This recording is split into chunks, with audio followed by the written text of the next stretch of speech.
just like you and me, an ordinary day. Make coffee, grab the baby, then it's time to play. Their bond extends beyond. Roll the dice, come on. These part-time heroes here, they're gonna save the day. Inside the eye of the beholder lies your fate. They're the part-time heroes.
Hello, randos, and welcome to another episode of Random Tables, the podcast where I sit down with a new game master every 2 weeks and we continue the story from where the previous left off. My name is Michael. I am your solo player and host, and I am joined today by Dungeon Master George from RPG Blender.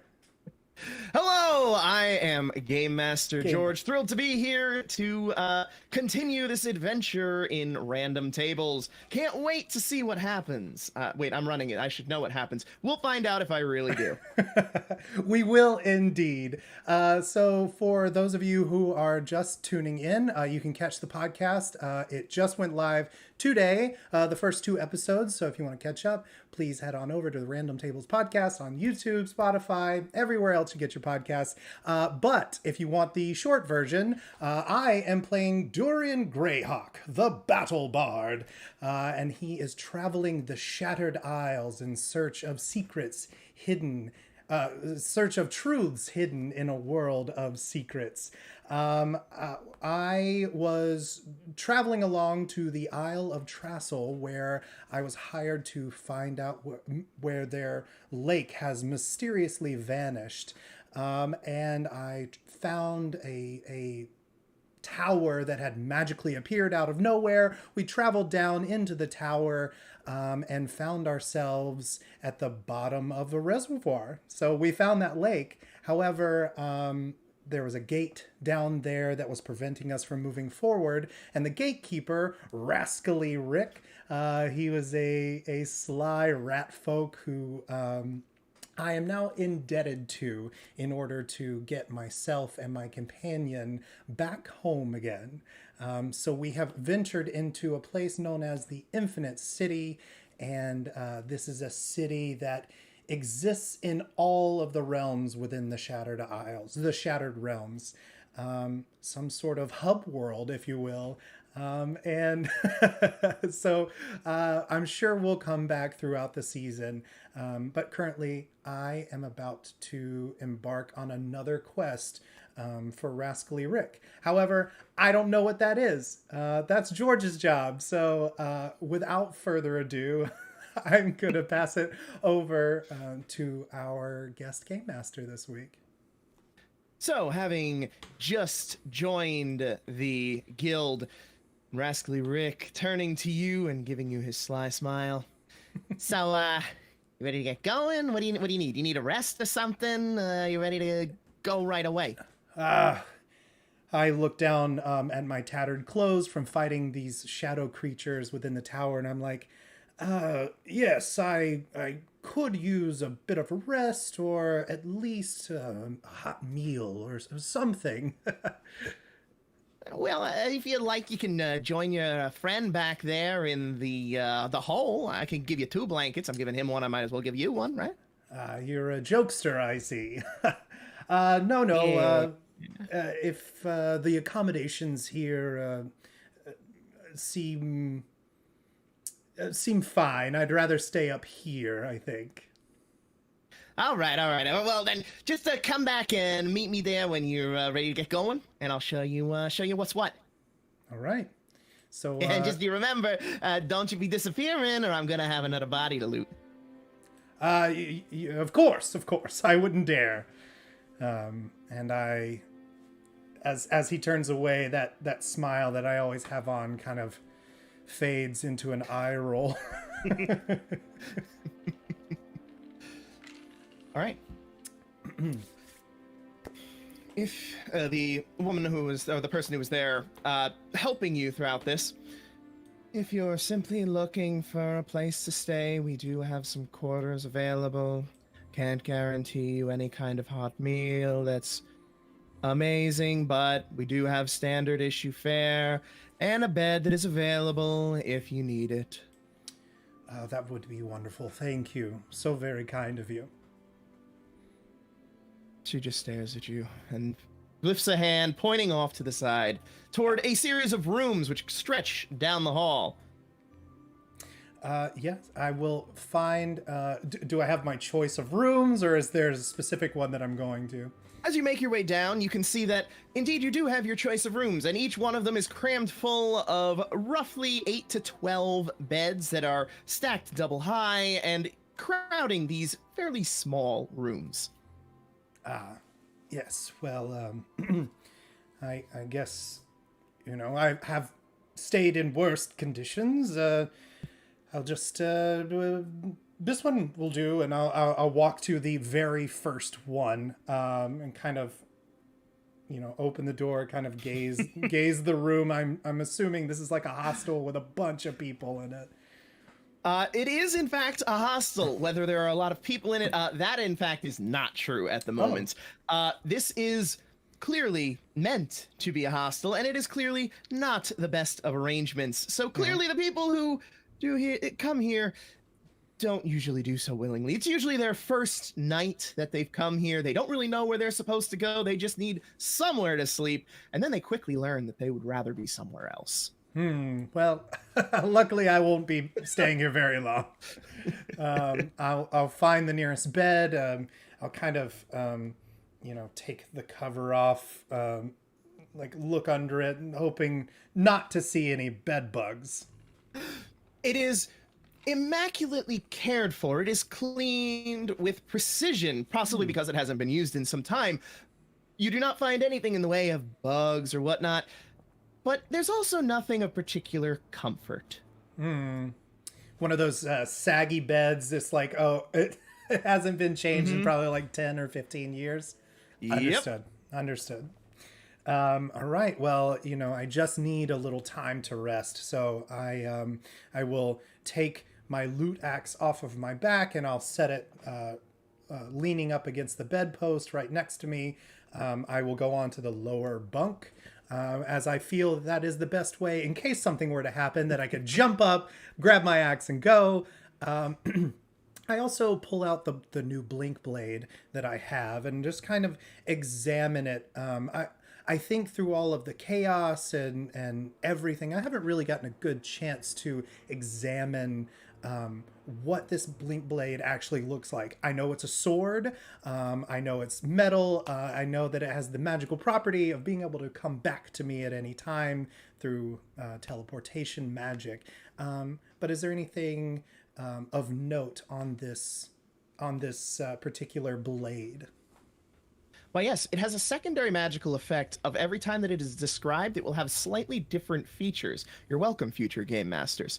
The blade itself is roughly it's a roughly 4 foot long blade. It's a fairly sizable thing. On the blade itself, you see etched the word return, which you used previously to bring it back to you. The hilt is made of a similar material to that crystal that you had pulled it out of. And at the base, at the very bottom of it on the pommel, there is an orb. And within that orb, you can see that it's a translucent material, and within you can see a smoky substance. And at the very center of that, occasionally, as you look at it, you can see what looks like just the barest prick of some kind of dark thing at the center, usually fully obscured by the smoke. Interesting. I will have to examine this further, but for now, it's time to rest. And I will also place it neatly next to my loot axe. I will roll over into the hole that is a bed. My shoulders are kind of crinkled up slightly as it sinks down. not super comfortable, but it's better than a floor. And I look up and I say, well, I hope Mac is having a better time than I am. We smash cut back to Mac, who is laying on a nice bed, which has been provided to him by Rascally Rick. A nice little mattress. It's not particularly amazing, but it's nothing terrible. A worn blanket has been gingerly given to him, as you see him and Rascally Rick in conversation. Now we cut back to the actual scene. Poor Mac. Poor Mac. So are you going for just a short rest here, or are you going for a full night's rest? Let's see. I think it's probably best. It would be best to get a full night's rest, but I think that I'm not knowing that Mac's having a pretty okay time. I think that I'd probably just want like a short rest, close my eyes, calm myself, and then got to get to work. So. All right. Then you take your short rest, regain your... actually, I don't think you regain any HP, do you? Because I'm at 5, I believe, so... Yep. Oof, that's rough. You know what? All hey, right. you know what? I think as I doze off, I didn't realize how tired I was, and so I end up sleeping for a lot longer. All right. So you settle in for a night's sleep upon this mattress. Mm-hmm. After you've been dozing for a little while, falling to sleep, you are awoken in the middle of the night, which startles you probably as you notice that there is now darkness where there was once sunlight. And you see standing in the doorway a rather large person with a bluish skin tone. They are a hulking creature of a person, roughly 8 feet tall with bulging muscles and clad in what appears to be some kind of leather armor with a large cloak pulled over top. The masculine features are staring at you as the door bounces back from where it had struck the wall. You took my favorite bed. Oh, I'm sorry. I apologize, but there are plenty to go about. I'm sure you could find another one for the night, as I have settled in. Glares at you further, takes a step in your direction, then another. Before the smile cracks on the face. It's so much fun messing with the newbies. Oh, how long you been here? Is this your first night? Must be. No, people don't stay here that long. You had me, sir. Yes, this is my first night in the Infinite City, the wonderful city that it is. Well, oh, wait, first night entirely in the city. Oh, you picked okay. Well, I guess if you're here just for some relaxation, by all means, enjoy the bed. If you want to see the town, happy to take you around. But otherwise, enjoy your evening. I don't want to disturb you any more than I need to. I'm sure you got lots to do. Thank you, sir, kind sir. Again, if this was your bed, I apologize, but it was a funny joke. I am, by the way, I am Dorian Greyhawk, the Battle Bard. Dorian Greyhawk the Battle Bard. Well, that is a fun name to say. Dorian Greyhawk the Battle Bard. Yes. Ooh, I like it. Austin, nice to meet you. Austin, you said? Austin, Ossin. Austin. Sticks a hand out for a handshake. A fine name, sir. And I reach out to grasp his hulking hand as well. And remember, pick another bed next night, yeah? You got it. And he'll turn and he'll lumber out of the room. This large blue-skinned person, is this something I'm familiar with, or is this like everything else in the city? It's brand new, kind of never before seen to mine eyes. Something brand new. Okay, all right. Bards trained you well, but unfortunately, there was that forbidden knowledge, The forbidden which knowledge of the which city. you are now bound to keep. Congratulations. Which is the antithesis of everything that I want. I want to learn and I want to write it down and share it with the world. Hopefully I'll find a way around that. So yeah, I guess after that, that was like a cup of coffee. That really, I thought I was about to get into another brawl, but just a friendly adventurer here to jostle my head a little bit. So I'm up. I'm awake. I guess it's time to get going. I think I'll go search out Rick once again to find out exactly what I need to be doing. All right. You make your way back into the Infinite City and attempt to find your way back to Rascally Rick's hideaway. How good are you at navigation? I'm good enough to roll for it. All right. I was giving you the opportunity to say, oh, I'm a master navigator, mental perfection. But hey, we're here to roll dice. I think I should state this about Dorian. I think that there's Dorian has been trained well by the bards, but I do think that there's an air about Dorian where he puts on a lot more than he actually is, and so I think that this is probably one of those things where it's like this is probably his first real big adventure, like far away from the Isle of the Bards. So I will put that out there. All right, let's get that roll. All right, navigation. That is an 8. An 8. Okay. A tough choice. Okay. So as you begin making your way through, you see that you're beginning to see the signs that are going to lead you in that direction. But eventually you do kind of lose the path, and you have two thoughts as to which way you might want to go. To the one side, there is this alley that is very, very dark. This entire city seems very well lit for the night, but this alley in particular, it looks like there might be some shattered lights along the way. Or you can continue forward where you're hearing some sort of sound of ruckus. You're pretty sure that either direction will eventually lead you back to Rascally Rick's. But the question is, which would you rather take? The dark alley or the one with a loud ruckus?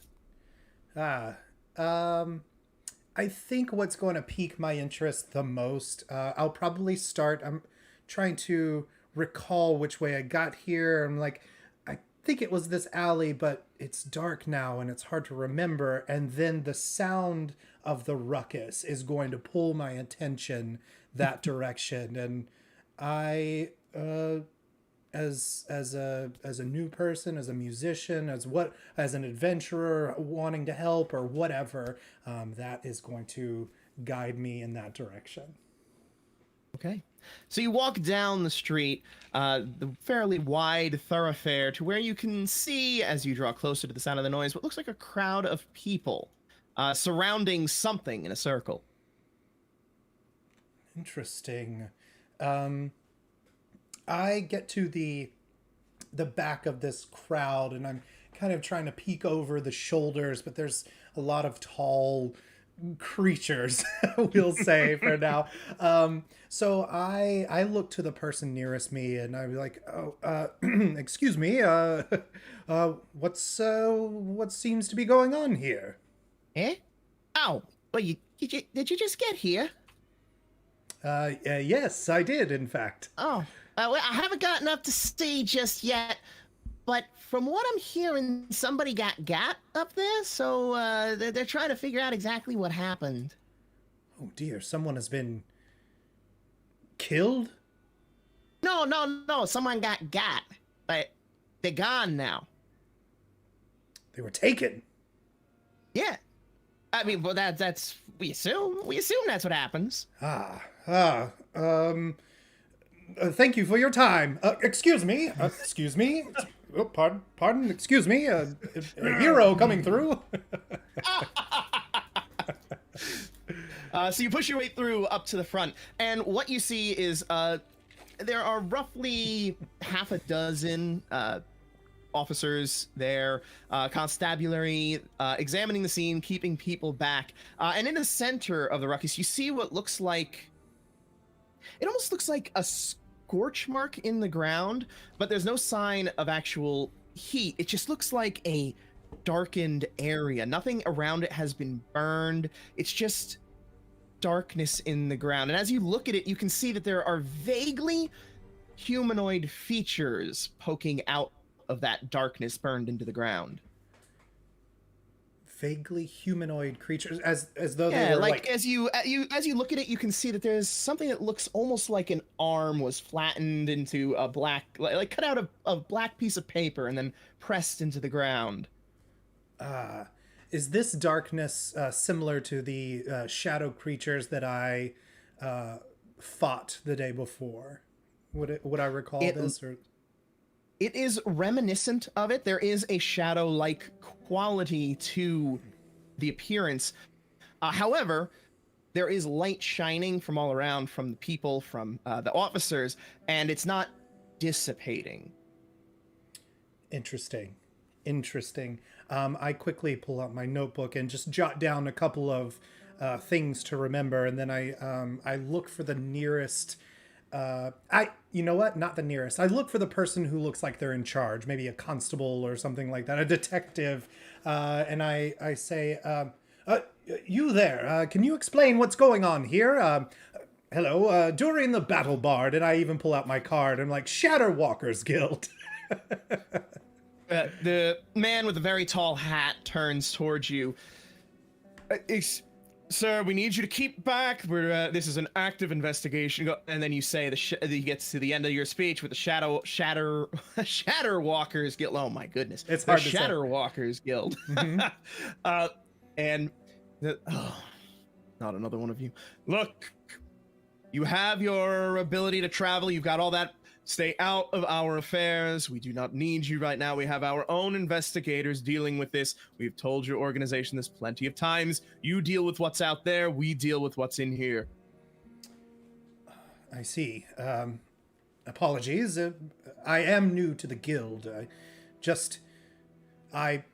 Before traveling to the city, I faced a similar creature to what I'm seeing here, and I just thought perhaps I could lend a hand. But if you have it under control, by all means, I understand. And I begin to walk away with a little bit of a bluff.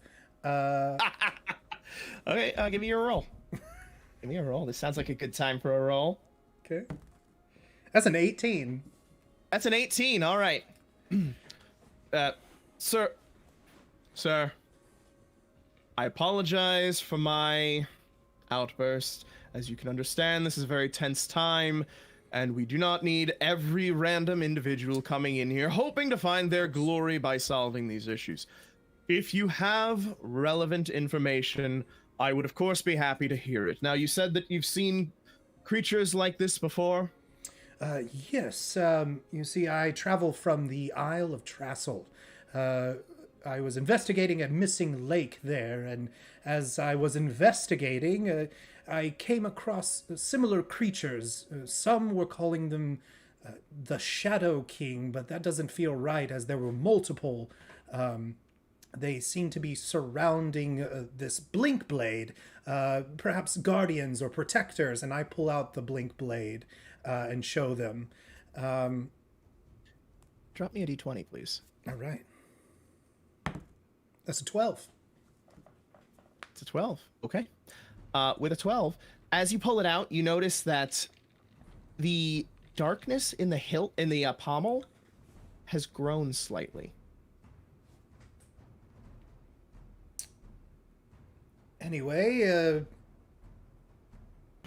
yes, these are vicious creatures. They seem to have the ability to teleport from shadow to shadow, yet it seems light now. This seems different. I'm not sure. Perhaps they are evolving. And I kind of start to ramble into this like hypothesis bubble on my own. I'm no longer talking to him. I'm trying to figure it out just out loud. Shadow creatures. think that would fit with what we've seen before. Thank you for this information. Where are you staying? Will you be staying at the guild itself? Are you staying in town?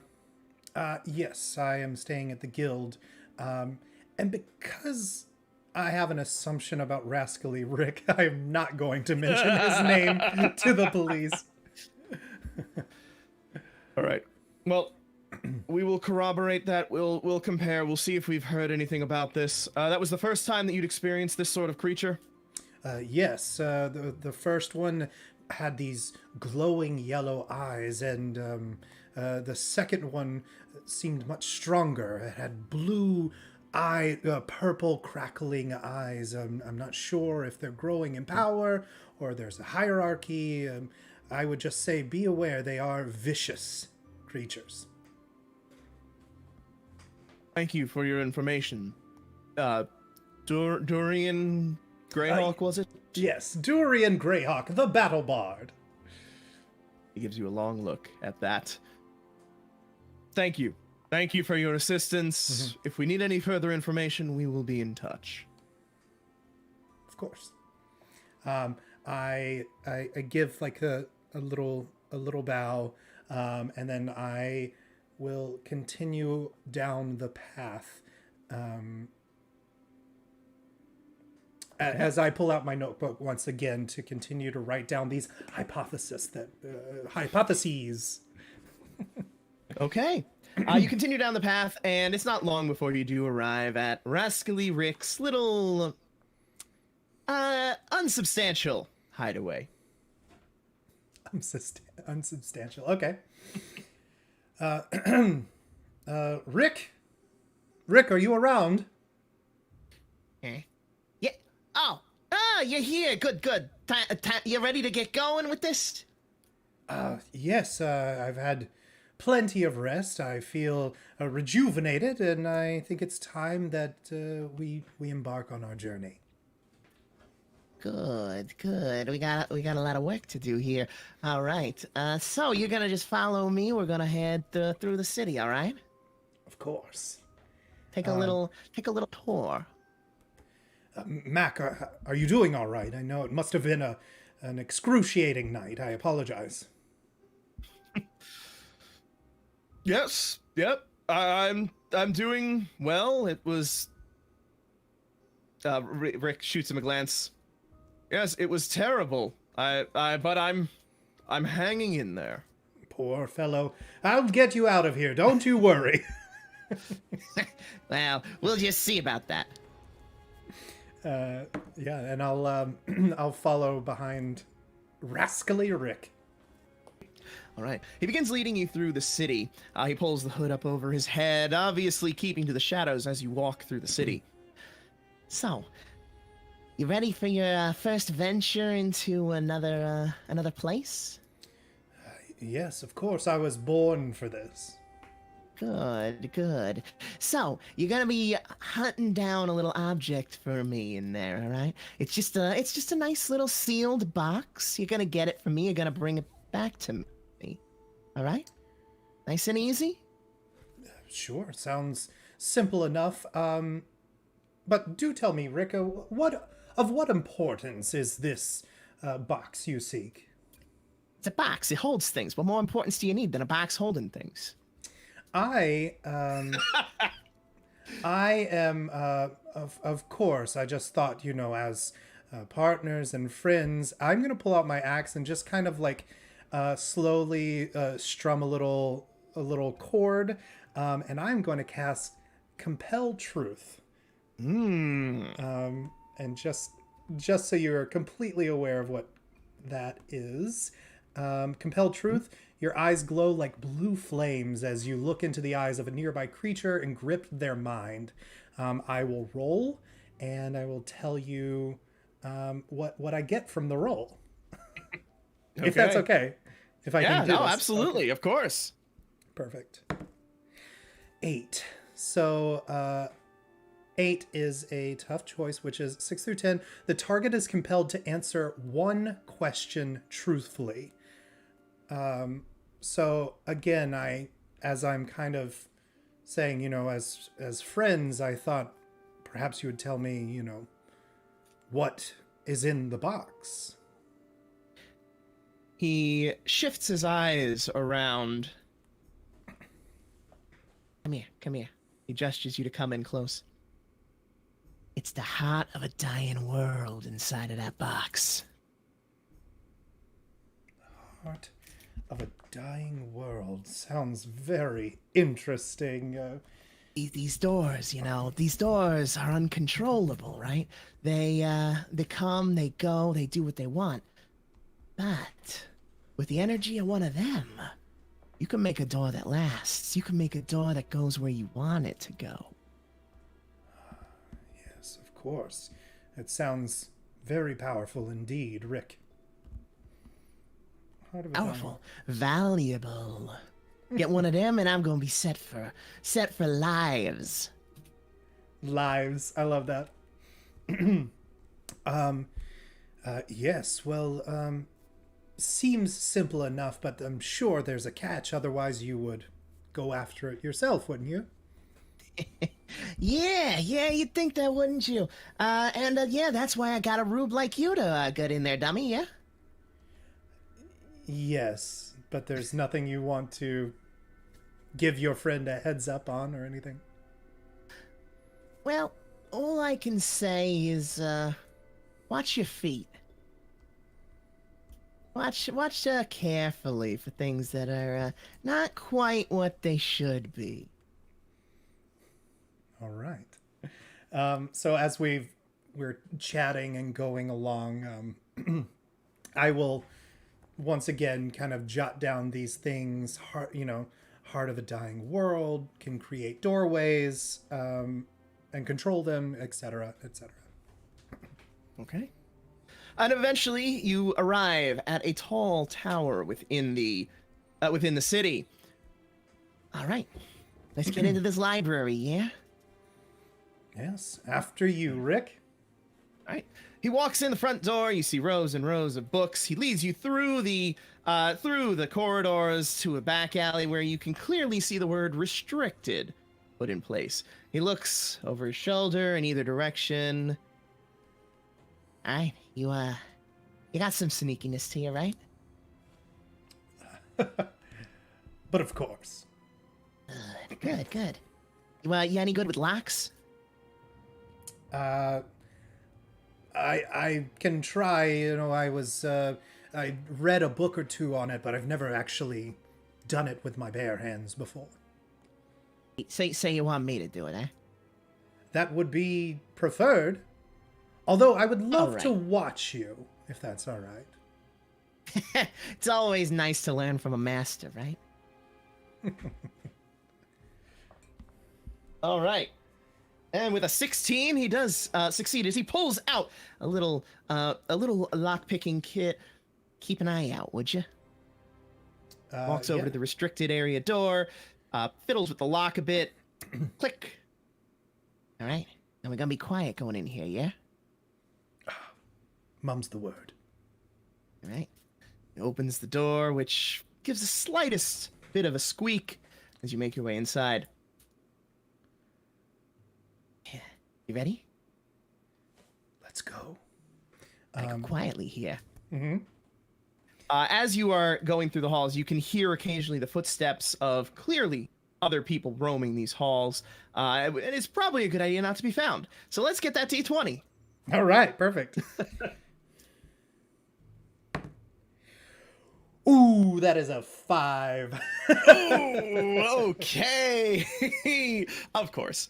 All right. So, with a 5, you're making your way through these halls. Rascally Rick ahead of you, effortlessly darting between the shadows as he is wont to do. And as you go down, there's a bit of stone that's just a little bit loose in the wall. And as you go by, your loot axe just chips it slightly. It falls down, making a nice little clatter on the ground. You hear voices from the other down the side. What was that? No one's supposed to be in here right now. Did anybody sign in here? I don't think so. Let's go find out what's over there. And they begin. You hear the footsteps beginning to charge in your direction. Shh. All right.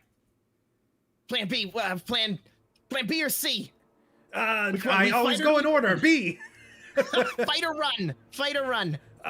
I'm not the fastest of foot, but let's try to run first, shall we? All right. Let's get that roll. All right. So so we start booking it down. Another 5. Oh no! No. Okay. You begin booking it down. The ground is unfortunately slick, as not many people have come through here, and clearly somebody has just mopped this floor. Oh, God. As you don't necessarily fall, but you do slide on the ground a little bit. You know, your feet giving way slightly. As you hear from behind you voices, "Stop! What do you think you're doing over there? Get back here!" Hold on. I want to see. I do want to check my spell list real quick, just in case I have something. Great. I am going to. I'm going to look at Rick, and I'm going to say. I'm just going to look at him and go, "Split up. I have this." And then I am going to use provoke, because I want to get them to follow me. Where he can kind of slip off into the darkness, and then perhaps I can find a way to hide. And if not, I am more capable of fighting than he is. So I will use provoke, which is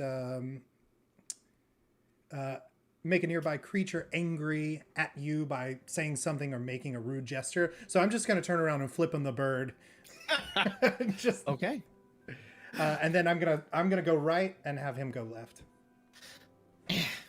Get to the roof, okay? Get to the roof. I'll see you there, Rick. Hey, fuck you! And then I'm just gonna run. What'd you say? Stop right there! You are being detained! As the 2 people come charging at you, leaving Rick to go about his own business. I am not gonna stop. I'm gonna take off. Okay. You take off. Let's see if you successfully lose them at this point. Okay, come on, guys. Cue Come on, number dice. I'm gonna have to switch it. If I get another 5, I swear to God.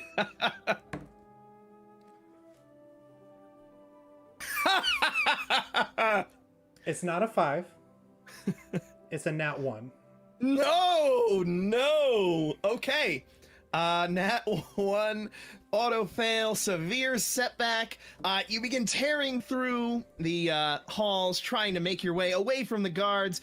As you do, you see a nice doorway nearby. You open it to go inside, and barracks. Oh, great. More. Huh?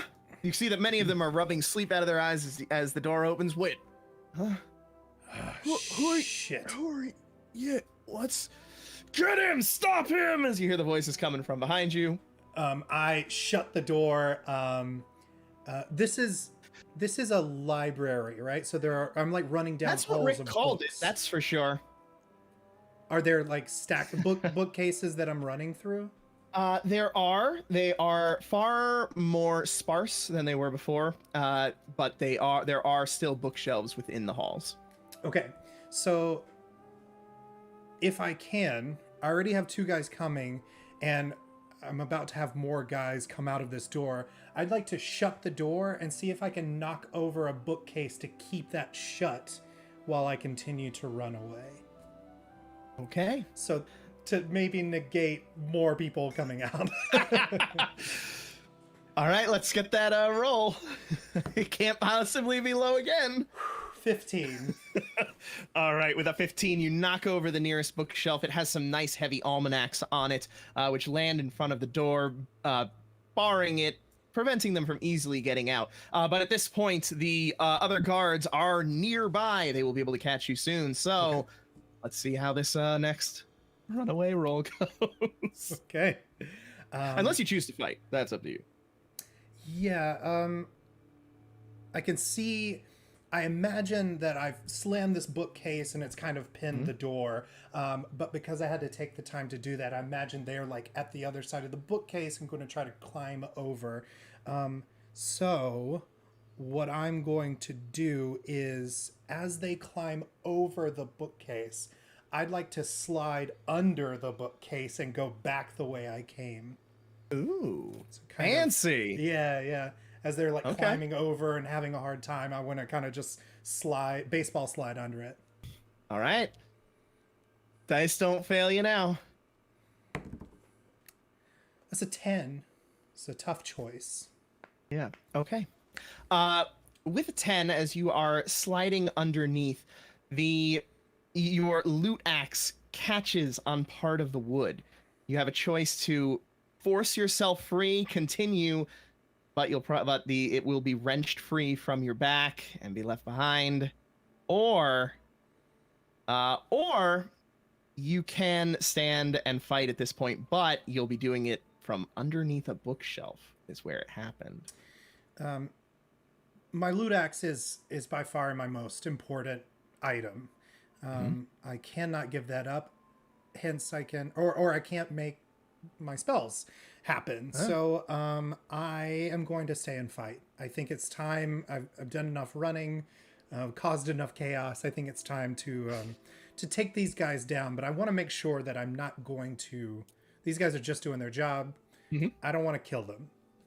Okay. So I want to do, what do you call it? Non-lethal damage is what I'm looking for. Got it. So All right. I'm not going to use my axe. I'm going to pop up and I'm going to smack one. Just punch him. Just a punch. Okay. Let's get that roll. That is a... Man. That's a 7. No! That's a 7. What is happening here? Hey, it happens. It happens. So a 7. Okay, so 7 in combat. Oh, goodness me. Let's get back to the deadly scenes rule. Oh, dear Lord. Okay. So, with that, what's going to happen here? Okay. So you get your tough choice at this point. As you're popping up through there, this is a bookshelf. You're popping up through it. There's books everywhere. You've ripped your loot free. Your fist is flying at the guy. You feel your fancy cloak catching on part of the wood. You can continue with your strike and rip your fancy cloak, or you can get jostled by it. And I believe your fist only does 1 damage anyway. Correct. Yes, and unfortunately be unable to truly damage this guy. Okay. I think it's funny and interesting that I pop up and I go for a swing and it catches just before I can actually like make contact with him. I think that's funny. So we're going to go with that. Okay, cool. So your fist is there, frozen in air before him. He recoils back slightly, expecting the impact, opens his eyes, sees your fist there, and comes in for his own punch against you. All right. With a nat 20.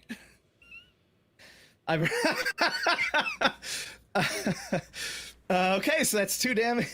Yeah. Okay, 2 damage. Okay, 2 damage. Oh. The other guy then comes and is attempting to give you a nice little elbow to the side to bring you down.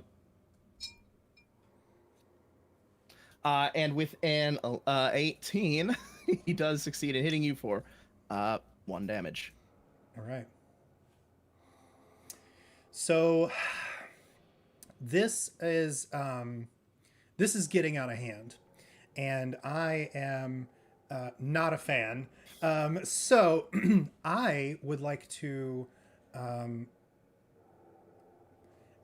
look up. Is there like a light or a chandelier or something above us at the moment, perhaps? Yes. As you've been running down this hall, at periodic intervals, you've seen those nice little circular ones with the rows of candles on top. Sure. And there is one conveniently above you. All right. Of course. It's always convenient. Of course. I am going to use my blink blade. So I'm going to pull it out and kind of like threaten them for a moment with it as though I'm like going to stab them. And then I'm going to like Robin Hood this thing. I want to throw it at the rope that is holding it to see if I can get it to fall on them. Okay. Let's see what happens. All right. That is a 17. There we go. All right. The blade flies true, snapping the rope. What do you want to happen? Do you want them being comically trapped within it? Do you want them being falling on top of them? How do you want them handled by this? I think you've given me the idea, so I have to go with it. They're comically trapped within it, and they're both kind of like trying to no, left, right. You're on the They're right. stumbling either direction, trying to their feet catch up within the bookshelf that you're still inside of, and then topple to the ground, begin rolling down the hall. And I am going to book it. And as I'm running, I'm going to hold out my hand above me, and I'm going to say, "Return." Turn. You hear and it returns back to your hand as you book it through the halls, finding your way to a set of stairs, which will. I assume you're still continuing with the mission. Yeah, I'm looking for a way up now. Okay. It's not too hard. You can ray trace your steps. You didn't actually get that far, so you can get back to where you met with Rascally Rick, rather where you separated from Rascally Rick, and you see that in the direction that he went, you see there's a set of stairs at the end of the hall. Right. I am going to haul ass. I'm going to go straight up, not caring about anything. I just need to get out of this area. Okay. You haul ass, you make your way up, and at the top of the stairs, a door. You open it up. Oh, I burst through it. Bursting through, you find yourself on the top of the tower. Rascally Rick jumps slightly as you burst through the door. Oh, man, you made it. Okay. All right, you're a little more capable than I thought. Hey, you know what? Maybe you'll actually be able to do this. All right. All right. It was no problem at all. Yeah, I can see that. You look good. All right. So you're ready for this? Yes. I would say let's move it along, shall we? Yeah. Okay. Come here. He walks over to the edge of the tower. Okay. I walk over to the edge of the tower and look down. Do you remember when I said that some of these doors are really exits only? Well, this one in particular, part of that is because gravity really only goes in one way.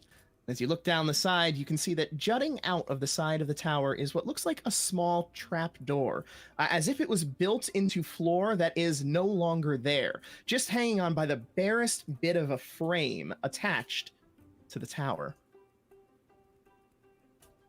That's our exit. Yeah, they don't always show up in convenient places, you know? And, no, not our exit. No. Yeah, I ain't going there. You're sure there's no other way? And none that I found. I take a moment and I kind of like back up and contemplate. And then I imagine that these guys are going to be catching up with us soon. So I have to make a decision very quickly. All right, let's go, Rick. You and I together, correct? You think I'm that crazy? There's a reason I'm asking you to do this thing. And I just jump. You jump. Okay. You jump. Let's get that roll. Oh God. It's a 12. A 12. That is a good time for a 12. That is a good time for a 12. I didn't foresee the frantic chase by all the guards of this place, so there we go. You leap off the edge. You falling down the ground. You've managed to get your trajectory to right. You head toward that trapdoor. You slam through it, and you find yourself falling slightly before you land on a bed of leaves and soft, springy grass. You look around, and you see the most vibrant forest you've ever seen. Lush greenery, fruits hanging from the trees, and berries on bushes. The absolute picture of natural perfection. Incredible. These doorways are incredible. Yeah, I'm going to stand up out of this bed of leaves and take in the beauty of this standard fantasy forest. Critters roam nearby. Sure. You see squirrels, birds, a deer frolics up to you and just nuzzles you on the side, utterly unafraid of the human presence. Right. Oh, shit. I didn't ask him where it was.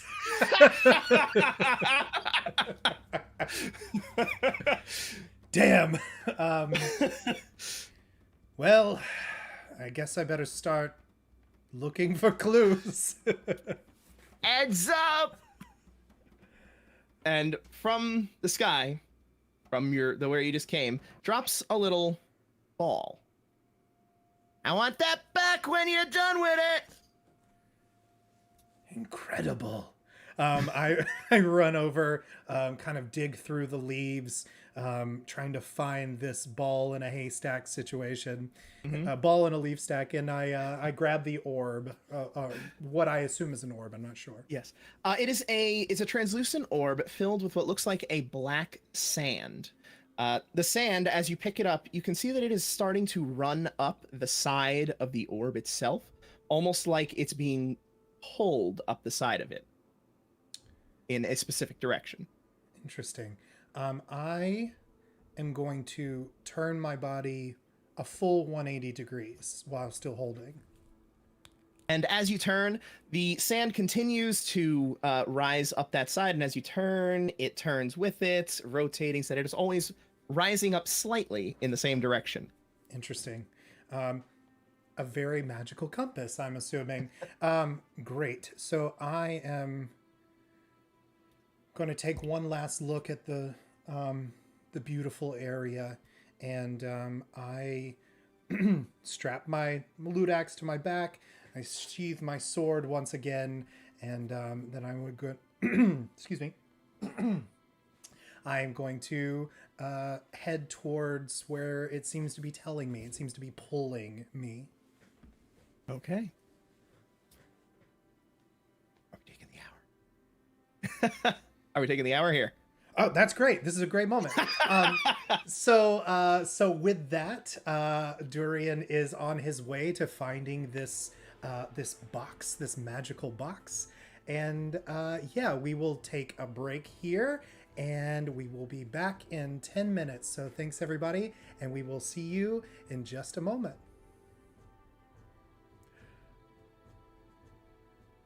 Momentarily. Technology. Technology.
And we are back. Hello, randos. Thanks for being patient with us.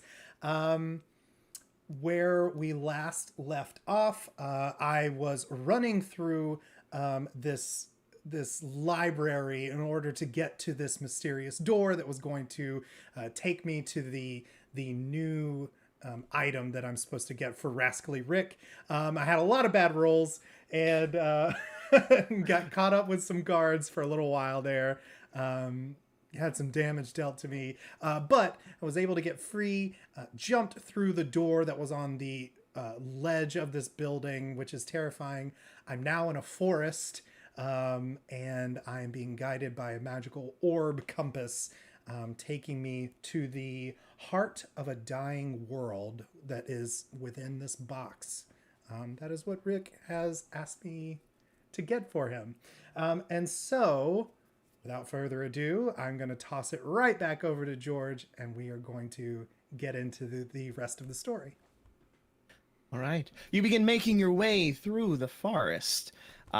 You pass lush greenery, which as you go begins to become less frequent, less dense, but it is still the picture of health, of nature. The trees begin to become a little bit thinner as you go, and after maybe 20 minutes of walking through this forest, your little animal companions begin to try to nudge you, push you back toward the center, away from the direction you're going, chittering at you in some animal speak.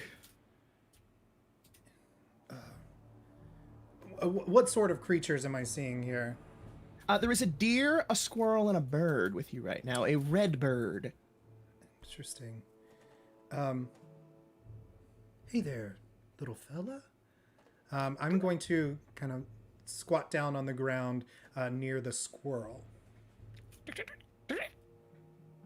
What's going on there, pal? It looks in the direction that you're heading. It looks back at you. It shakes its head.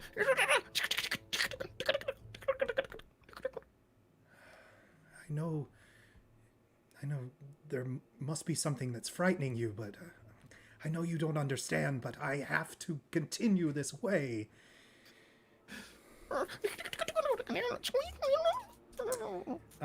I reach into my bag and pull out like a little piece of a ration or something like that, and I toss it down and I'm like, I'm sorry, friend.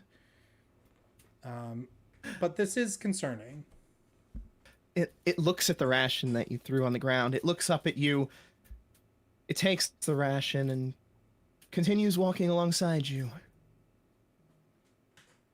Oh man, I got a little. It has not yet eaten the ration. Oh, okay. It's just holding it. Mm-hmm. A little squirrel waddling next to you, holding a ration. It's a nice fat squirrel because this is obviously a place where it can eat as much as it wants. Mm-hmm. Yep. Yeah, I have to keep going this way. This is the only way I get Mac back. This is the only way I get back to safety and my home once again. So I will cautiously move forward.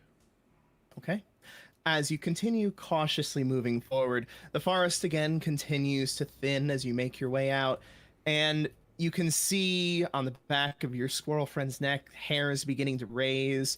It's looking at you. It's looking forward. Drop me a die. 11. 11. Okay. With an 11, as you look at it, it looks at you, your eyes meet, and there's something harder within the eyes than you'd been seeing previously. The animals are becoming more agitated as you continue to walk in this direction. Whoa, hey there, little fella. It's okay.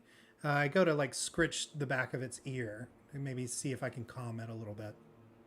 As you scritch at the back of its ear, it almost seems to let out a low growl. Interesting.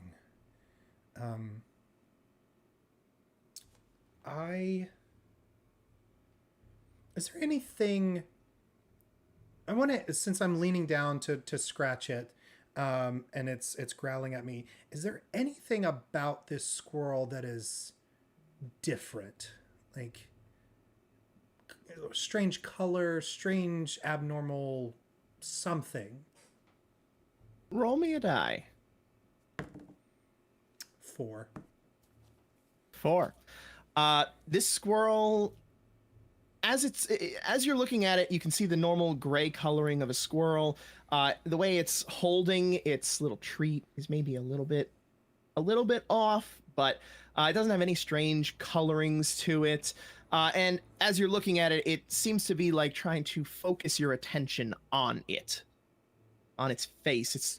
It's I want to make eye contact with you. That is the way that we communicate. We don't share a language. We speak the language of looks. Mm-hmm. Of course.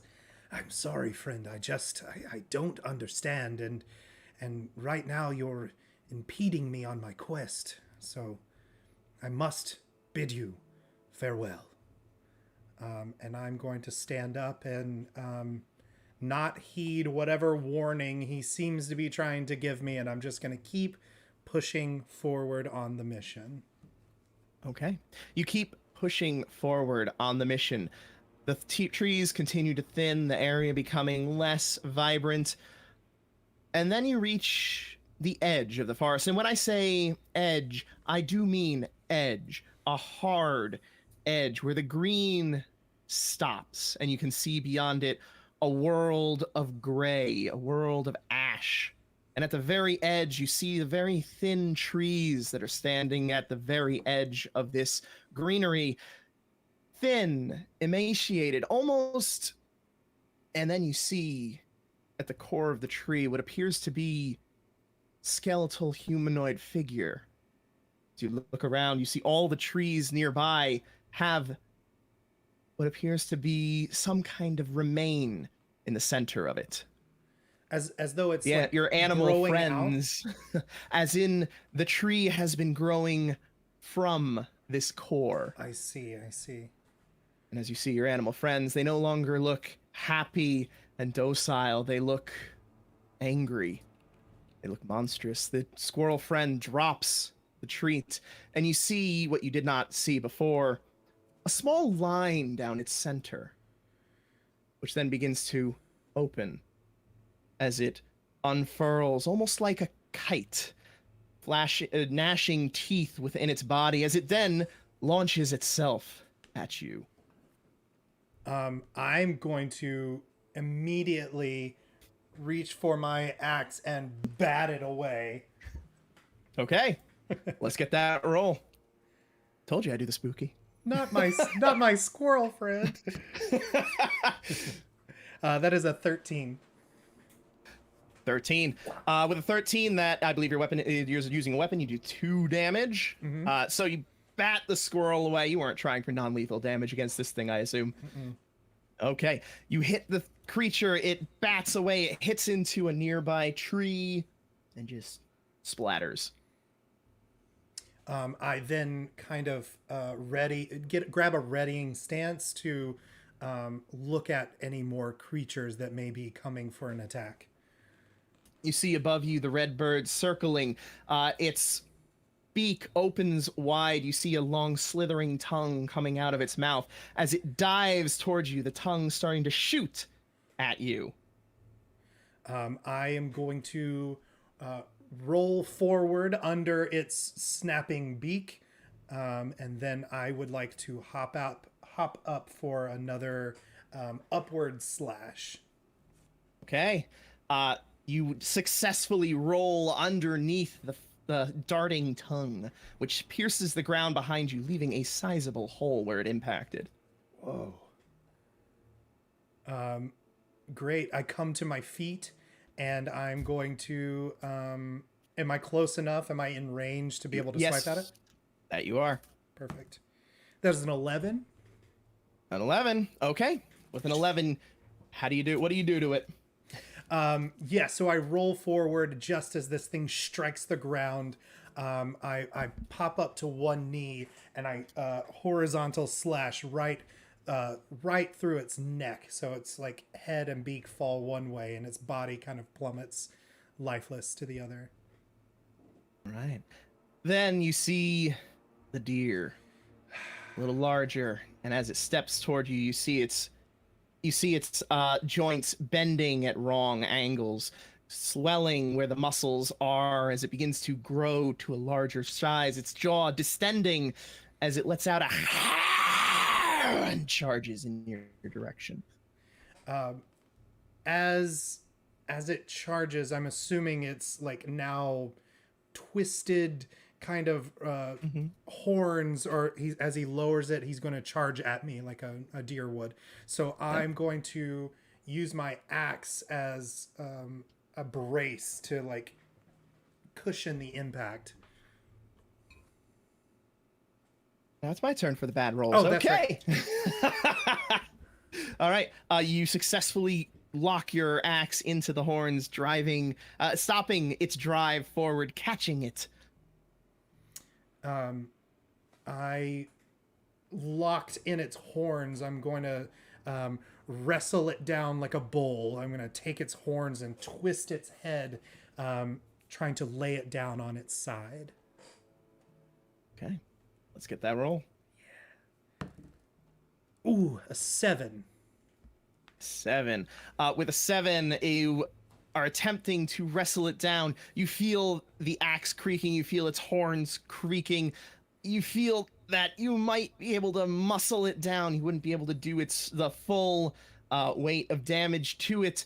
But if you do, you are also going to fall slightly upon wrestling it to the ground, leaving you both there on the ground. Or you can unlock yourself from it, opening yourself up to an attack.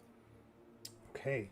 I will go down with it. I think that's interesting. So as I twist, losing my footing, we both kind of roll to the ground in a wrestling, I don't know, picking up dust. Yes, wrestling the deer creature on the ground. Yeah. You see that its horns are shifting slightly, growing in different directions, becoming a little bit more malleable, almost like tentacles, as they are shifting. The leg, it lunges out for a strangely forward kick, now enabled by its backwards joints, trying to kick you at the ground. Oh, okay. Is it going to attack me? Mm-hmm. Yes. And that is a success as the hoof darts forward, the rocky bottom impacting with your side, dealing 1 damage. I am not feeling great after that tussle with the with the guards. So as it strikes my rib cage, I scream out in pain, and I think I need to finish this thing. So I'm going to do wild attack, and see if I can put some extra damage into this thing. So I will pull my loot axe away, strum a chord as it ignites in a energy, not quite a flame, but something resembling a flame surrounds the head of the axe, and I'm going to raise it up above me. I'm going to try to chop down on it. Okay. Let's get that roll. Shoot. Uh-oh. That is a 3, which means I will read it directly. You miss. All enemies within reach may counterattack you immediately. Good thing you killed the deer, the bird, and the squirrel. Yep. As you come down for the strike, its horns now free, it dodges out of the way and lunges at you with the points of its tentacle horns. Come on. 16. That's a hit. hit. Mm-hmm. All right, 1 damage. Okay, I am currently at 0 health. No, you recovered, remember, from your night's rest. You recovered. Oh, I did? Yep. So Okay. you're at 5. I'm currently at 5 health. Okay, good. That's right. I forgot I fell asleep for longer than I wanted to. That's right. Yep. That would have. Good thing you didn't do that short rest because Yeah. those guards. Thank you for keeping me straight here. You know what? This thing is really pissing me off. I'm going to do it again. The axe is still swirling with this energy. I give it one more. As it's starting to fade, I strum it one last time, and I look at it and I go, "You son of a bitch." And I want to come down and try to split this thing right in the skull if I can. All right. Nat 20, baby. That is quadruple damage. So I'm going to be dealing 8 damage to this thing. All right. You're bringing down your axe. Its jaws open as if to speak, and you hear the beginnings of very human words coming out. And then your axe strikes. Oh man, I imagine hitting it like right in the top of the head and just splitting it into 2. So it chops directly through to the ground. Okay. It is dead.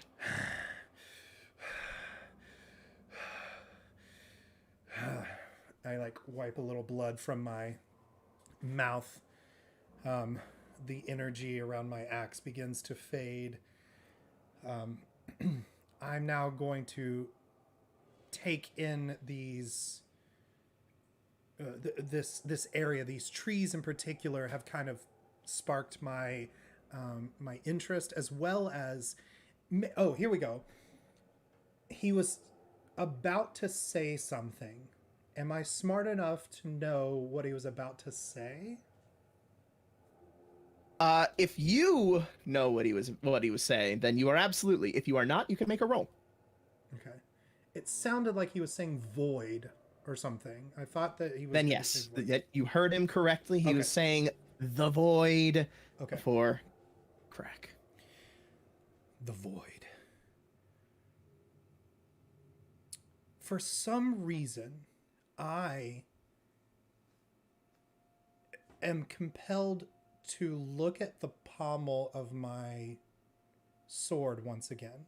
Is there anything going on there? Your pommel, which you'd previously seen, that small speck of black within, which then grew when you were at the site of the shadow attack. Now within this place, you can see that red smoke that was filling the orb has darkened slightly. You can see almost like roots growing in of dyed hair. You can see little tendrils of black at the base of the red smoke in the center. Interesting. Okay. All right. I'm going to sheath my sword and walk over to one of the trees that is growing from a skeleton. Okay. As you approach it, it does not reach out and strangle you or anything along those lines. What you see is you can see that this tree did indeed start from within whatever this was, the body, at some point. You can see that it has grown throughout. You see bits of the trunk growing through the rib cage, starting to emerge from it. And because this one is relatively fresh enough, you can see that it was well proportioned. It had ample food, ample food and not enough physical activity. And looking around at the gray world that surrounds this forest, you probably didn't get all that food from out there. Gotcha. All right. I think I'll continue deeper into this.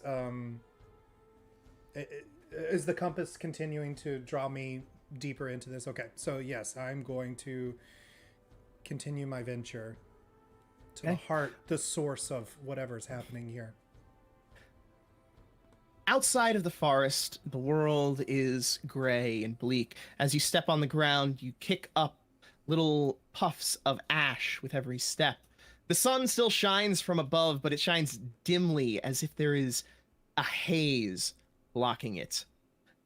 In the distance, you can see standing out against this gray, hazy skyline what looks like the outlines of black buildings on the horizon. And you can give me a roll.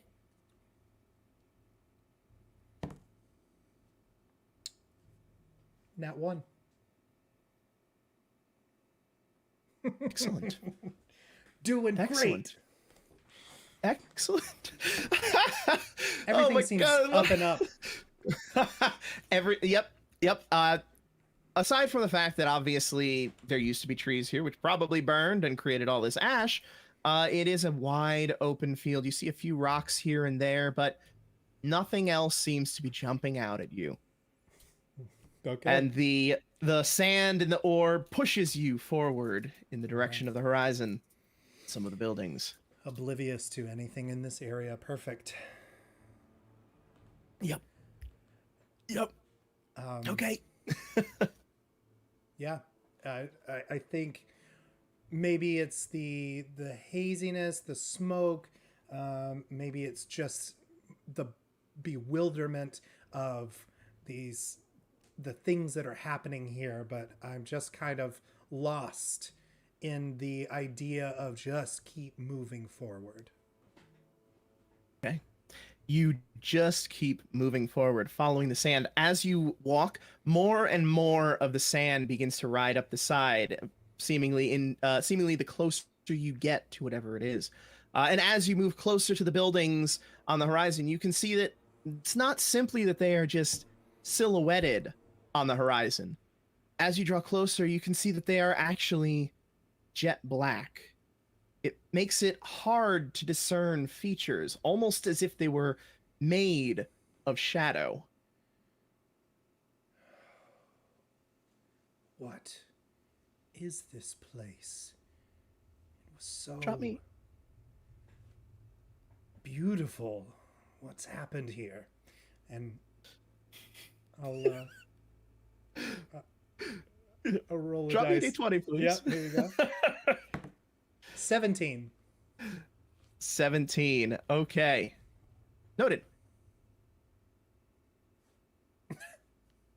Yep, nope, that's we're Good. gonna see what happens. Roll. Perfect. All right. So, You continue? yes. So is this, would you say that this is a village? This is a town? This is the outskirts of a city? This is the heart of some citadel? What am I gathering here? What the orb has led you to appears to be a fairly large castle of some kind. It is hard to make out the details. You can see the vaguest outlines of like stones that have been pushed in, but you can't see any of the texturing of the material. It's hard to discern where one layer ends and the next begins, as it is like you're overlaying multiple shadows atop each other. The effect as you're walking, if you circle it slightly, it's very disorienting watching what appears to be a two-dimensional object have three-dimensional shape. Gotcha. Yes. So once again, I think, no, I'm just going to keep going. I know that, oh, how about this? Sorry, I apologize. I'm thinking back to the box. He wasn't going to tell me what was in it, but I asked him to specifically tell me what is in it. And he said it is the heart of a dying world. Putting two and two together, is this a dying world? That seems likely. Okay. These are my contemplations as I'm moving forward, heading towards this castle facade, perhaps reality. Not quite sure yet.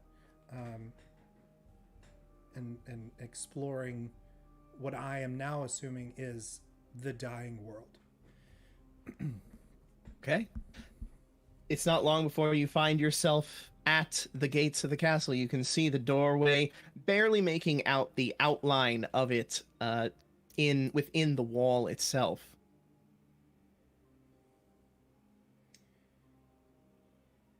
I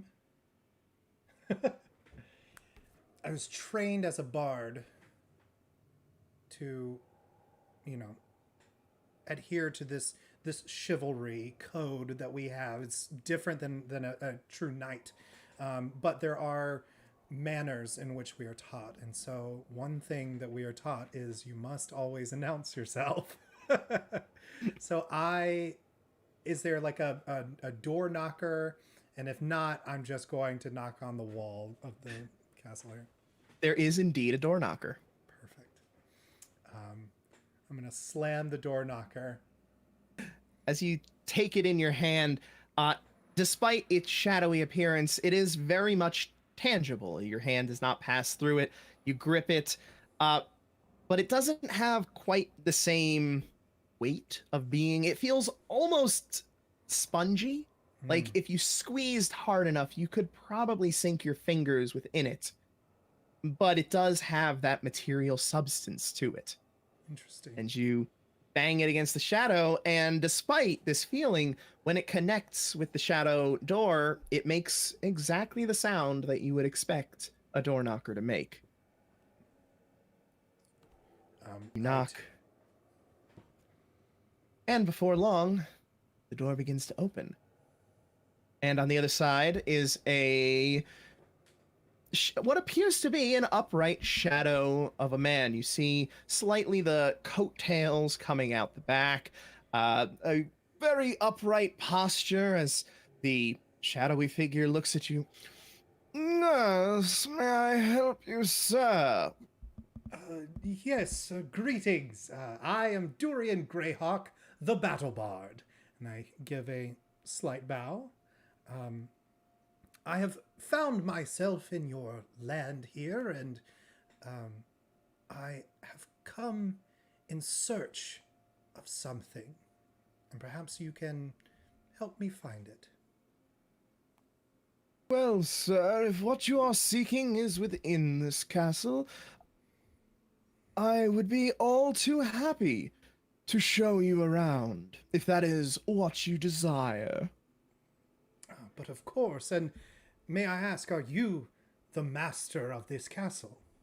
No, I am merely his manservant. Yes. And who might the master of this castle be? What would his name be? There is the briefest of pauses. A pause which stretches slightly further than is to be expected when asking a manservant the name of his master. I'm afraid this castle has stood empty for a time. I keep now the remnants of this place. For when one should return to claim it. I see. Well, you are quite the dutiful servant, I will say. Thank you, sir. It is ever my goal to provide dutiful service to the master of the castle, even should they not exist yet. He gives a slight chuckle, and realizing that is not very funny to this servant, I quickly straighten myself and compose myself, and I say, yes, I have been told there is a box containing a very valuable artifact, and I have been sent here to retrieve it.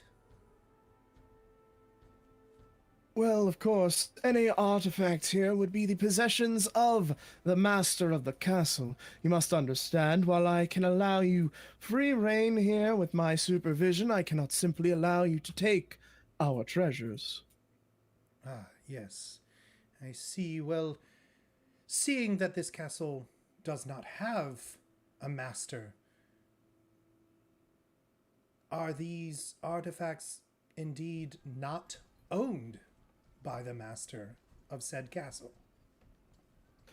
The master may not yet have come, but the master will come one day. The master is always, even if he is not. I see. Well, while we make arrangements on how I might get said item, and perhaps we could just at least look for it in the meantime.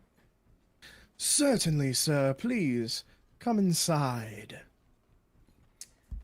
And I will enter this shadowy castle.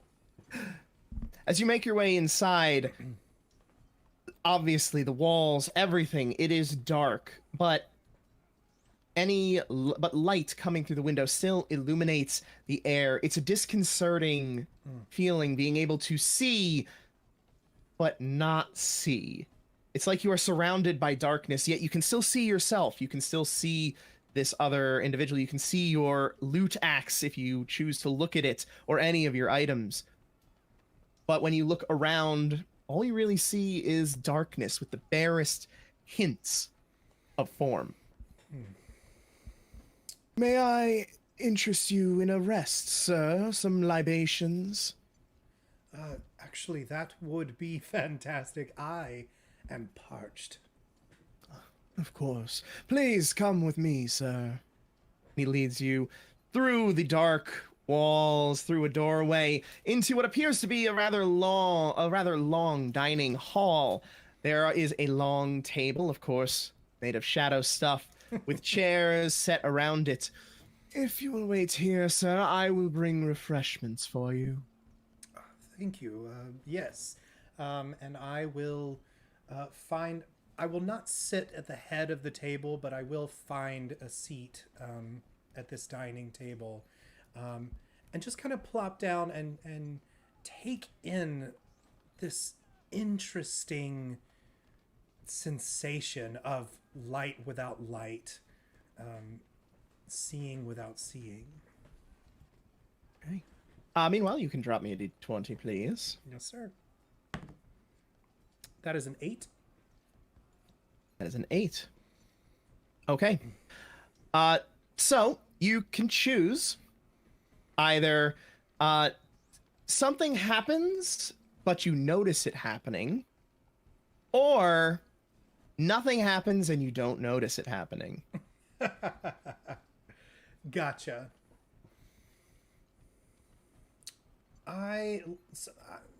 What's gonna happen?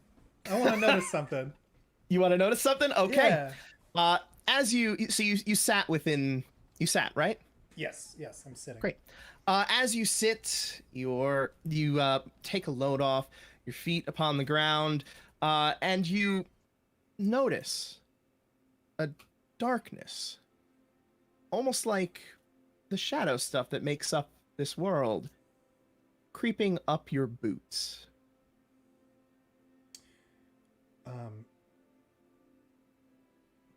As someone who has randomly just had a spider crawling on them, I know that this is a creepy moment. So I think I sense this thing on my leg, and I kind of look down, and it freaks me out. So I'm going to push my chair away from the table and stand up and back away. Okay. Very quickly. You stand up and back away, and that's when you realize that the black shadow that is creeping up you is your shadow. My shadow. It's crawling up your leg. Like I see it with its hands crawling up my leg? More like where your feet meet with the shadow's feet, it is sliding and slowly beginning to rise up you. What does it feel like? As you concentrate on your feet, your toes, you feel coldness, a beginning lack of sensation, of the warmth being drained from you. Oh man, what am I going to do here? I am going to...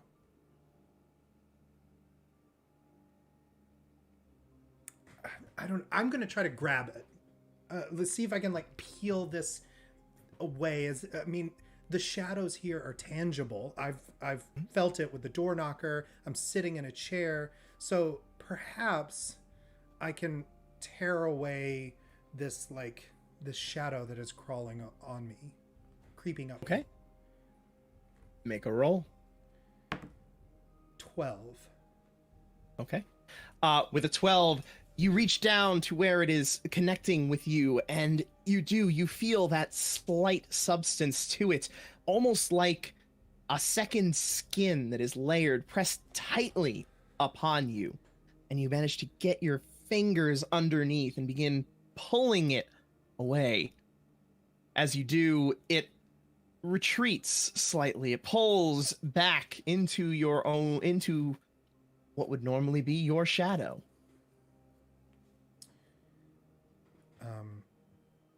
And it's still, once again... Yes? It is no longer overlaying you. It is no longer climbing up you. It is now back to being your normal shadow. Okay. I am not going to sit anymore. I think I'm going to have my guard about me.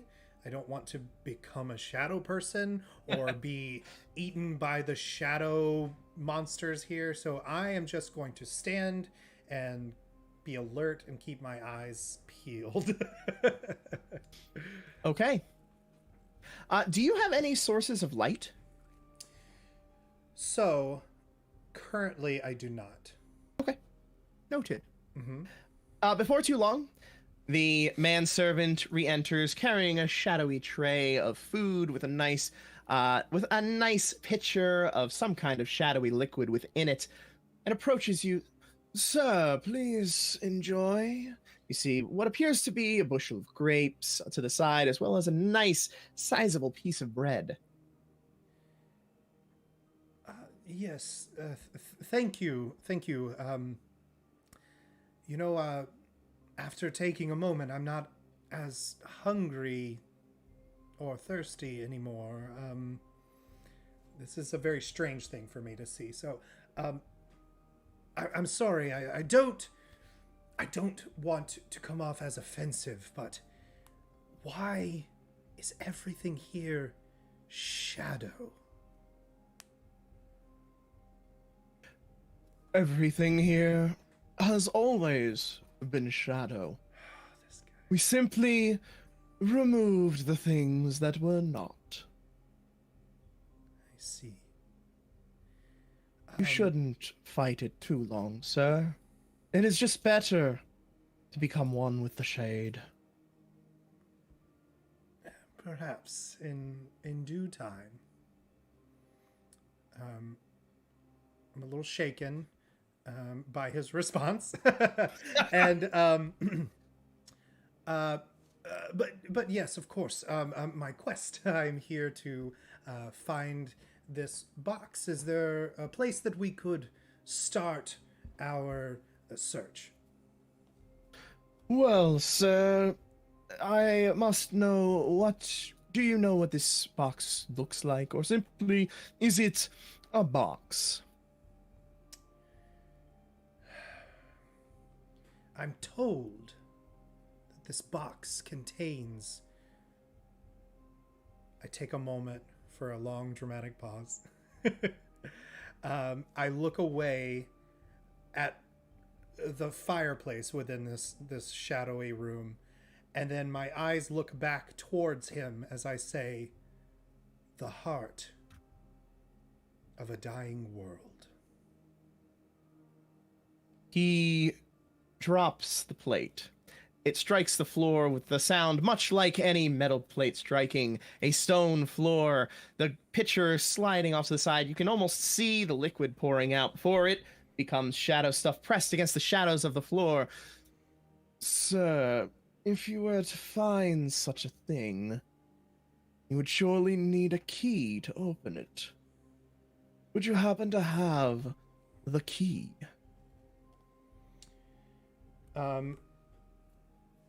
Okay.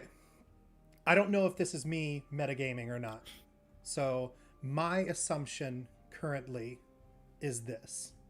I draw my sword from its sheath and I flick it up and catch the blade, and there the orb of the pommel, and I just hold it. Because this is what I've gathered so far. This is what I think it is. So An interesting relic, sir. Unfortunately not what we seek, although the pommel does appear to have been designed in a similar style to what we are looking for.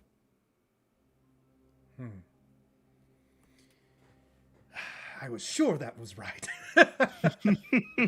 I sheath it and I say, well, then perhaps you could tell me exactly what does this key look like? Its substance is mutable. There are reports of it appearing as a wooden gauntlet or an orb of fine sand. It appears differently in every world to unlock the key, to unlock the box. Wait. And I reach into my bag and I pull out the orb, the compass. The compass is hot in your hand now being here. The sand seemingly having gained temperature. And as you pull it out, you can see that it has started to distend slightly, as if the sand itself is pulling through the glass of the orb. Pulling, and aiming now down underneath. Perhaps this is the key. That is indeed what we seek. Then he lunges at you. Oh, shit. I'm gonna dodge out of the way, or try, I guess. I don't know. Okay. Oh man. Okay. As he lunges at you, he attempts to close his hands around the orb. He's not trying to deal damage. He is simply trying to get that out of your hands. And he manages to get his hands around it, though he has not pulled it away from you yet. You are now in a struggle for this object with him. Okay. As his shadow fingers brush yours, you feel a similar sensation to when you held the door knocker, a softness as it presses against you, and a coldness that radiates. I am going to plant my foot into his chest and press off to try to get him to release the orb. Okay. 11. Okay.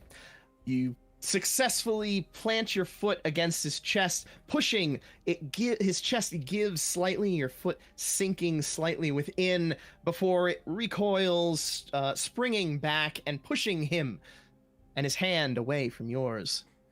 I say, it's not nice to snatch. It is our world. It is our key. It is our heart. That may be so, but I have been sent on a quest to obtain it, and I will not leave here without it. Then you will not leave here. He whistles, and you hear barking coming from within the castle. Shadow wolves. Or dogs. Shadow dogs. So the key or the compass was pointing down. Correct. The actual glass of the orb has begun to stretch out, becoming almost a little pointer. Gotcha. I assume that the heart of the dying star is in the basement, or at least below us at this time. So I am going to make a mad dash for it. I know these dogs are coming. I know this shadow guy has some powers of his own. So I'm gonna follow the pointer. Okay. Find a way down. Give me that roll. Doing a lot of running in this session. I know. That is a 6. Okay. That is a 6. Tough choice. Tough choice. Oh my goodness. Okay. You're rushing, following the direction that this is aiming. However, as you reach the doorway at the end of the dining hall that leads in that direction, you can hear the growling coming from the other side. While you hear more barks coming from behind you, and the shadow manservant is coming after you, you are absolutely certain that on the other side of this door is at least one of these shadow hounds. So, do you stay here with the manservant, or do you rush into the other room and into the jaws of one of these creatures?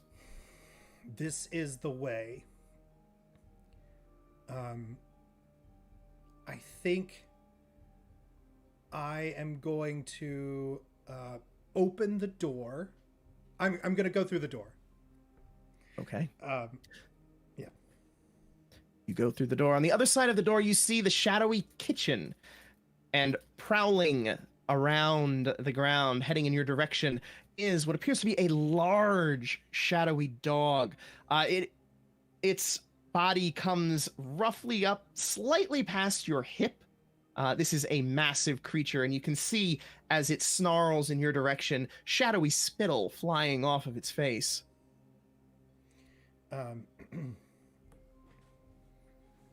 Have at the devil hound. And I am going to charge it with my blink blade. Okay. Let's get that roll. 12. 12. With a 12, you drive the blade forward, and what do you do to it? As I run towards it, it begins to run at me as well, and as it leaps into the air, its jaws open and its paws and claws aiming at me, I slash upward through its torso. Okay, slash upward through its torso, the shadows parting as your blade cuts through it, opening up and falling to the ground, much like a real animal would. And as it hits the ground, it skids, it slides up against one of the walls, and then it begins to melt, dissolving into the ground. You hear the manservant's footsteps behind you coming closer to the door.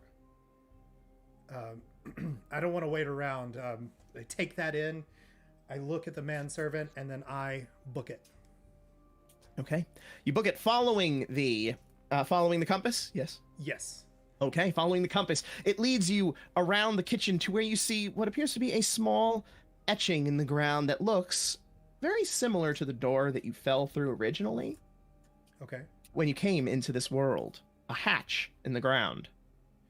All right. I'm safe from the dogs. I probably have a moment from the manservant, so I'm going to slide on my hands and knees, and I'm going to reach down and lift the latch. Okay. Let's see how fast you can do this. The hatch. Yes. 12. 12. All right. You lift the hatch as the manservant is entering the room. You have ample time now to open it and see underneath there is a larder. You see the rows of food on the side briefly illuminated by the light from above. I have to immediately drop down. Okay. You immediately drop down. Do you close the hatch behind you? I think I would. Yeah. I think Okay. I as I'm falling, I just grab the edge and slam it shut. You grab the edge and slam it shut. The source of light from above now cut off. You find yourself in the darkness of shadow within shadow. And then you feel a slight glowing from behind you, or wherever you keep your blink blade. Well, actually, your blink blade's in hand right now, isn't it? It is. It is. Your blink blade is in hand. Then what you see is the pommel had turned complete. Pommel is now completely black, but the blade itself is wreathed in what appears to be that red smoke, which is giving off a faint red illumination, illuminating this room just slightly. Sure, like a match. Mhm. Right? Just That's- like yeah. like a lighter, just barely. Just enough to see the slathering jaws before they would lunge at you. Perfect. So I will hold it out in front of me. Actually, I'll hold it close to the orb to see which direction it's now pointing. Okay. The orb has continued to grow and extend. It now has a significant length, probably about the length of your index finger, and it is pointing at one of the walls, covered by a shelf, which appears to be filled with breadstuffs. Okay. I am familiar with secret hidden doors, right? So I start feeling around the edge of this shelf to see if there's a crease or something. Okay. As you feel around the edges, you do indeed feel a crease behind it. There is a part of the wall behind that is etched and clearly meant to slide. All right.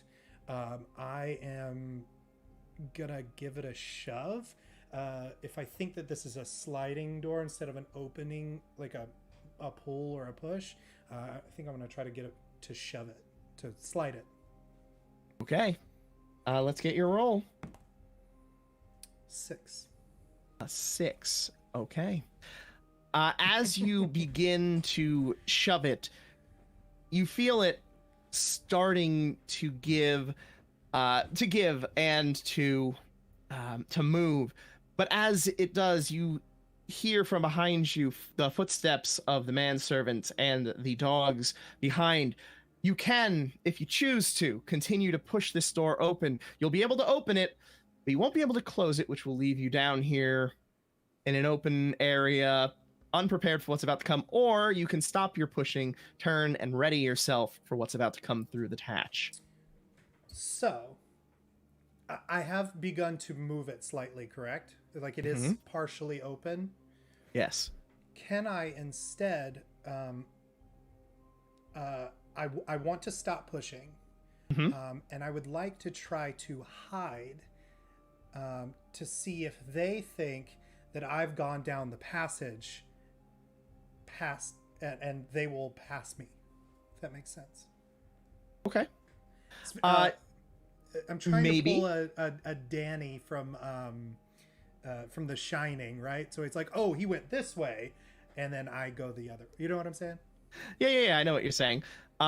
So You can you're say trying to, yeah, you're trying to pretend that you got in there already, basically. It is not terribly wide, so it is not as likely that they would see it yet. You haven't really opened it enough that you would be able to fit through, but they're shadow things. Maybe, what do they know? You could try it. It might work. It might not. Okay. Well, if that's the case, then I think I'm gonna keep trying to open it. If I feel that I won't find a good hiding place in time.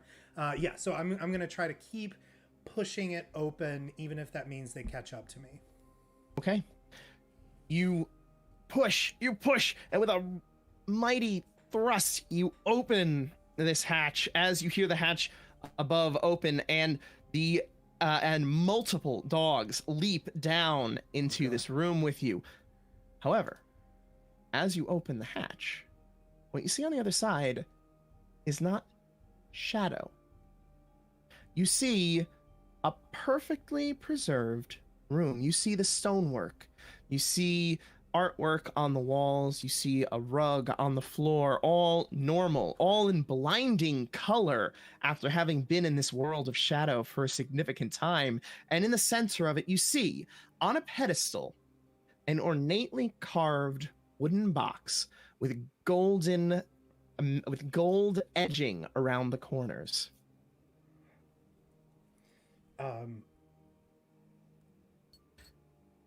I'm okay. So they're in the room with me right now. I see this blinding light now. I Yeah. think I think I gotta make a run for it instead of trying to make a stand here. So I'm going to enter the lit room, and dash towards the box. Okay. You let's get that roll. 11. 11. You dash through this opening, crossing the threshold from shadow into light. The hounds charging after you. They then skid to a halt at the very edge of the shadow, unwilling to enter into this pristine room. Okay, good choice. Yes, so I turn, and I thrust my sword out just in case they're about to leap into this room. Mm-hmm. Seeing that they've stopped, I know now that they shouldn't be able to enter this lit room, so I will back toward the pedestal. And as I approach the pedestal, I glance at the key, the orb, one last time. As you glance at the orb, you can see that it has now almost fully extended. All of the sand has left the orb into this extension, and you can see that now that extension is in the shape of a key. And atop the box, you can see a circular hole with a keyhole in the middle. Okay. So, with my sword still extended, my eyes darting between the door and the box, I take the key, I place it gently into the box, into the keyhole, and before I turn, I look at them one last time and turn it. Turn it. The lock clicks. The box now unlocked. Are we ending it there? Has it been the hour? I don't know. You tell me. And that's where we're gonna leave it. Amazing. No, that's fantastic. We've entered this shadow castle. We've gotten to the heart of a dying world, and as I open what could possibly be Pandora's box, we're leaving that for the next game master. Incredible, incredible, incredible. Oh gosh, I'm afraid for the next person. I'm afraid of what they're I gonna said throw I at me. was happy to go early rather than late. Well,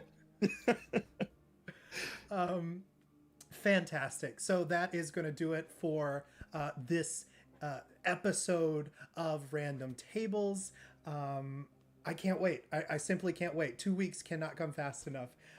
My name is Michael. I am your host and solo game master. George, give us your spiel one more time. Tell us where people can find you and what you do. hello, I'm George, Game Master George, host of the RPG Blender. We do tutorials, actual plays, guides for running other games, much like the previous Game Master. You'll find tutorials for various games, and we actually have the start of our next one going up tomorrow. So that'll be interesting if you're watching it live tomorrow, you know. Hey. So if you want to learn about a new game, come on over. You'll find us at the RPG Blender everywhere. Facebook, Twitter, Instagram, and YouTube. Hey, that's how I found him.